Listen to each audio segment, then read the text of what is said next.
Magandang buhay from Caloocan to Recto. So yan, nagpakdo ako mag-isa dahil nagutom ako sa aming orientation. So yan, nandito ako sa McDo mag-isa. So first time ko na mag-solo na gumala. Yan, kahapon po yan. And then, ayan, kasama ko na po yung asawa ko dyan. Naglibot-libot kami. And then, napansin ko napakarami palang gulayan dito. Yan, sa Quiapo, Divisoria. Yan, tama po ba? Quiapo ba to? Divisoria. So, nakita ko din na ang lalaki ng mga gulay dito. Bakit pagdating sa amin, maliliit na lang pagdating sa mga palengke. So, natutuwa lang ako kasi yan, mga busy po yung buong lugar na yan, preparing for night market ng mga veggies, ng mga malaking gulay at mga sariwang gulay. Yan, sa kahabaan na yan.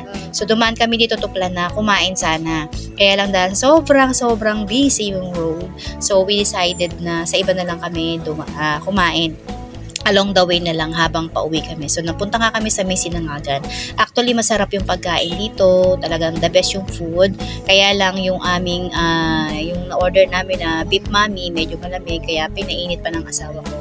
So, the best yung food nila dito. Medyo maghihintay ka nga lang ng konti kasi may katagalan ng konti yung pagbibigay. Pero, sulit naman. Sabaw pa lang masarap na. So, nag-order ako ng kare-kare.